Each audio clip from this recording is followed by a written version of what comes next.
Hello friends, welcome to the channel. നമുക്ക് സിപ്സിയുടെ ആയിട്ട് ഇപ്പോഴും നമുക്ക് കുറേ മെസ്സേജ് നമുക്ക് നമ്മുടെ ഈ FD ക്രെഡിറ്റ് കാർഡിനെ കുറിച്ച് വരാറുണ്ട്. അപ്പോൾ നിങ്ങൾക്ക് അറിയായിരിക്കും നിങ്ങൾക്ക് സിബിൽ സ്കോർ കുറവാണെങ്കിൽ നിങ്ങൾക്ക് വൺ ഓഫ് ദ ഏറ്റവും ബെസ്റ്റ് പരിപാടിയിൽ നിന്ന് നിങ്ങൾക്ക് സിബിൽ സ്കോർ ഇംപ്രൂവ് ചെയ്യണമെന്ന് പറയുന്നത് നമ്മുടെ ക്രെഡിറ്റ് കാർഡ്സ് ആണ്. എന്ന് വെച്ചാൽ എല്ലാ മാസവും റിപ്പോർട്ട് ആവുന്നത് കൊണ്ട് തന്നെ നമുക്ക് എല്ലാ മാസവും ഇത് ഇംപ്രൂവ് ചെയ്ത് കൊണ്ടുവരാം. നോർമൽ നമ്മൾ ലോൺ എടുത്തു കഴിഞ്ഞാൽ അത് ക്ലോസ് ചെയ്യുമ്പോൾ മാത്രമാണ് ചെറിയൊരു ഇമ്പ്രൂവ്മെന്റ് വരുള്ളൂ.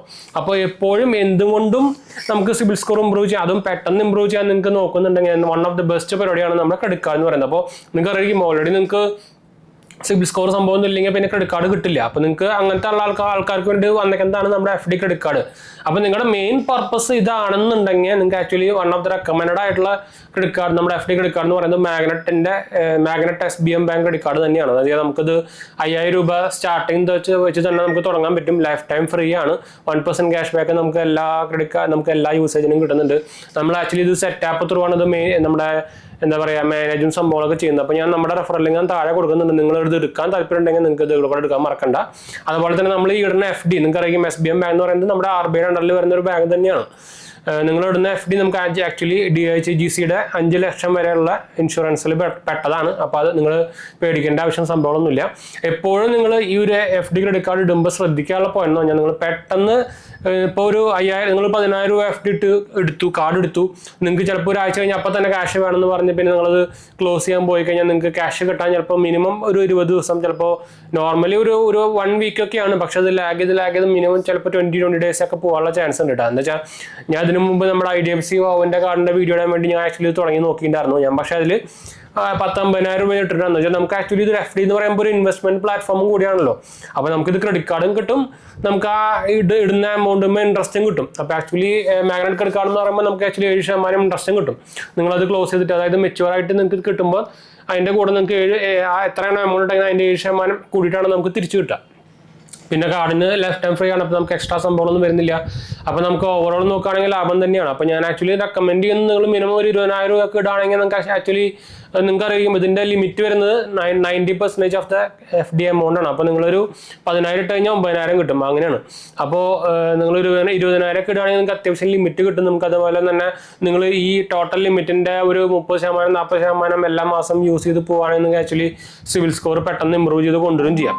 അപ്പോൾ നിങ്ങൾ എന്താ പറയുക എമൗണ്ട് കുറച്ച് ഇടുമ്പോൾ അങ്ങനെ ഒരു കുഴപ്പമുണ്ട്. എന്ന് വെച്ചാൽ നിങ്ങൾ 5000 ഇട്ട് കഴിഞ്ഞാൽ അതിൻ്റെ 90% കിട്ടുള്ളൂ. അപ്പോൾ നിങ്ങൾക്ക് ഒരു 30-40% എന്ന് പറയുമ്പോൾ ചെറിയ എമൗണ്ടാണ് നിങ്ങൾ ഒരു മാസം നിങ്ങൾക്ക് സ്പെൻഡ് ചെയ്യാൻ പറ്റുള്ളൂ. അപ്പോൾ അങ്ങനെ ഒരു കുഴപ്പം വരും.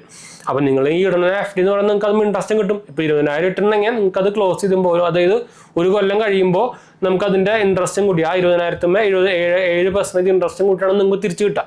അപ്പോൾ എന്തുകൊണ്ട് നോക്കി കഴിഞ്ഞാൽ നമുക്ക് ലാഭം തന്നെയാണ്. എന്താ വെച്ചാൽ നമുക്ക് വേറെ എക്സ്ട്രാ ചാർജുകളൊന്നും വരുന്നില്ല. എന്താ വെച്ചാൽ ക്രെഡിറ്റ് കാർഡിനോ ആനുവൽ ഫീസോ ജോയിന്റ് ഫീസോ അങ്ങനെ സംഭവങ്ങളൊന്നും ഇല്ല. പിന്നെ നിങ്ങളത് ഡ്യൂ അടയ്ക്കാണ്ട് മിസ്സാക്കി കഴിഞ്ഞാലൊക്കെയാണ് എക്സ്ട്രാ ചാർജും ഫൈനാൻഷ്യൽ ചാർജും ഇൻട്രസ്റ്റും സംഭവങ്ങളൊക്കെ വരിക. അപ്പോൾ അല്ലാണ്ട് നോക്കുകയാണെങ്കിൽ ഓവറോൾ ലാഭം തന്നെയാണ്. അപ്പോൾ എന്തുകൊണ്ടും നിങ്ങളൊരു സിബിൽ സ്കോർ ഇംപ്രൂവ് ചെയ്യാൻ നോക്കുന്നുണ്ടെങ്കിൽ വൺ ഓഫ് ദി ബെസ്റ്റ് പരിപാടി തന്നെയാണ് മാഗ്നറ്റ് ക്രെഡിറ്റ് കാർഡ്. അപ്പോൾ ഞാൻ ഇത് ആക്ച്വലി പ്രൊമോഷൻ സംഭവമൊന്നും അല്ല കേട്ടോ. അപ്പോൾ ഞാൻ ആക്ച്വലി നമ്മുടെ സെറ്റാപ്പിൻ്റെ ലിങ്ക് ഞാൻ താഴെ ഷെയർ ചെയ്തതെന്ന് മാത്രമേ ഉള്ളൂ, അല്ലാണ്ട് ഇത് പ്രൊമോഷൻ സംഭവമൊന്നുമല്ല. അതുപോലെ തന്നെ നിങ്ങൾക്ക് അറിയിക്കുന്ന ഞാൻ ആക്ച്വലി നിങ്ങളൊരു ഹൈ എമൗണ്ട് FD ഇട്ടിട്ട് ക്രെഡിറ്റ് കാർഡ് എടുക്കാൻ നോക്കുന്നുണ്ടെങ്കിൽ ഞാൻ എന്തുകൊണ്ടും റെക്കമെൻഡ് ചെയ്യുക നമ്മുടെ പബ്ലിക് ബാങ്കുകളുടെ അല്ലെങ്കിൽ മെയിൻ പ്രൈവറ്റ് ബാങ്കുകളുടെ FD ക്രെഡിറ്റ് കാർഡ്. നിങ്ങൾക്കറിയാം എല്ലാ ബാങ്കുകൾക്കും ഈ FD ക്രെഡിറ്റ് കാർഡുകളുണ്ട്. ഇപ്പോൾ SBI ആയിക്കോട്ടെ, കോട്ടക് ആയിക്കോട്ടെ, HDFC ആയിക്കോട്ടെ, ആക്സിസ് ആയിക്കോട്ടെ, എല്ലാത്തിനും ആക്ച്വലി ഈ FD ക്രെഡിറ്റ് കാർഡ് ഉണ്ട്.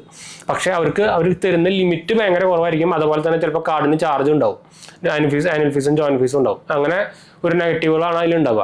പക്ഷേ നിങ്ങൾ ഹൈ എമൗണ്ട് 1 ലക്ഷം രൂപ 50,000 അബോവൊക്കെയാണ് നിങ്ങൾ FD ഇടാൻ പോകുന്നുണ്ടെങ്കിൽ എന്തുകൊണ്ട് ഞാൻ റെക്കമെൻഡ് ചെയ്യുക പബ്ലിക് ബാങ്കുകളുടെ മെയിൻ ആയിട്ടുള്ള പബ്ലിക് ബാങ്കുകളുടെ അല്ലെങ്കിൽ പ്രൈവറ്റ് ബാങ്കുകളുടെ ഒക്കെ FD കാർഡ് എടുക്കാനേ ഞാൻ പറയുള്ളൂ. എന്ന് വെച്ചാൽ അതാകുമ്പോൾ നമുക്ക് കുറച്ചും കൂടി സേഫ് ആണ്. നമുക്ക് അത്യാവശ്യം ചിലപ്പോൾ ഇൻട്രസ്റ്റ് റേറ്റ് കുറവായിരിക്കും, പക്ഷെ എന്നാലും നിങ്ങൾ ഇടുന്ന എമൗണ്ട് കൂടുതലാണല്ലോ. അപ്പോൾ അങ്ങനെ ഇടുന്ന ആൾക്കാരുടെ എന്തായാലും മെയിൻ ഉദ്ദേശം ചിലപ്പോൾ നമ്മുടെ സിബിൽ സ്കോർ ഇംപ്രൂവ് ചെയ്യാമെന്നായിരിക്കില്ല, ഒരു ഇൻവെസ്റ്റ്മെന്റ് കൂടെ ഈ കണ്ടുകൊണ്ടായിരിക്കും ആക്ച്വലി ചിലപ്പോൾ ഇടുന്നത്. അപ്പോൾ അതുകൊണ്ട് ഞാൻ പബ്ലിക് ബാങ്കുകളുടെ കാർഡ്സ് ആണ് റെക്കമെൻഡ് ചെയ്യാം കേട്ടോ. IDFCയുടെ ഞങ്ങൾ റെക്കമെൻഡ് ചെയ്യുന്നില്ല. IDFCയുടെ കസ്റ്റമർ കെയർ ഭയങ്കര മോശമാണ് കേട്ടോ. നമ്മൾ ഇത് ക്ലോസ് ചെയ്യാൻ പോയി കഴിഞ്ഞാൽ പിന്നെ അവന്മാരെ വിളിച്ചാലും കിട്ടില്ല, അവന്മാർ റെസ്പോണ്ടും ചെയ്യില്ല. ഞാനത് ആക്ച്വലി എൻ്റെ ഒരു 6 കൊല്ലം മുമ്പ് ഞാൻ ആക്ച്വലി ഒരു ഓൾമോസ്റ്റ് ഒരു 12 മാസം ആവാറായപ്പോഴാണ് ക്ലോസ് ചെയ്തത്. അതുകൊണ്ട് നമുക്ക് എക്സ്ട്രാ ചാർജുകളൊന്നും വന്നില്ല. അല്ലെങ്കിൽ നിങ്ങൾ 6 മാസത്തിന് മുമ്പ് ക്ലോസ് ചെയ്യാനൊക്കെ പോയി കഴിഞ്ഞാൽ എക്സ്ട്രാ ചാർജും ഫൈനും ഒക്കെ പിടിക്കും.